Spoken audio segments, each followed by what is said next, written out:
The objectives of participation are to understand the social and historical context, to identify the tools and methodology of a participatory approach, to understand how community action planning can build on the tools to empower communities.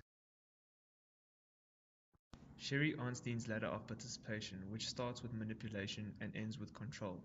It is an attempt to be provocative about the extent of the citizen participation within 3 federal social programs: urban renewal, anti-poverty, and model city.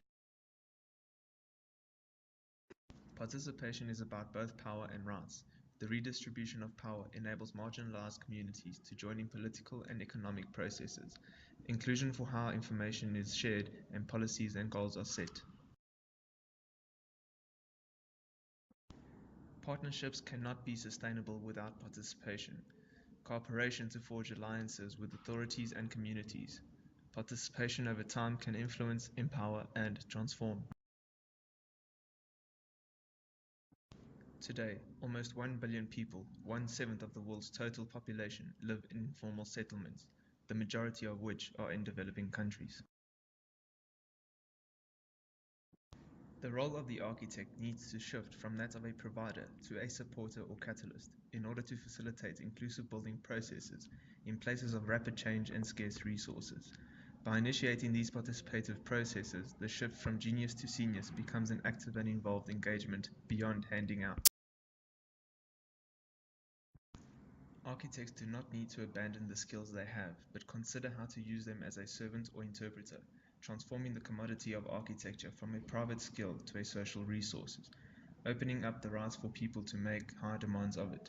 This will aid the process of the individual as a collaborative element in altering the spaces around them. In urban contexts, the challenges of defining community, understanding scale, and tackling institutional complexity are more significant. These need to be taken into consideration when developing participation and collaboration. There are various inclusive, participatory, and empowering methods of working effectively within communities. Surveys should be abandoned in favor of collaborative discussion and mapping of ideas. The process described by Chambers as handing over the stick is the first step to building trust and rapport when working in the community. In doing so, the information that is generated is shared and not extracted. Resource harvesting can be done by community groups themselves, in part to tap their knowledge and information, but also to get a sense of what they see as resources and what are not. An important prelude to engaging people in the design, implementation, and management of programs is mapping, transect walks, role play, and model making to generate knowledge and socialize differences. HUMDI sees 4 sets of action vital to good development practice: provide, enable, adapt, sustain. Together, these define the roles and responsibilities of facilitators and how they can achieve an appropriate balance of leadership and participation.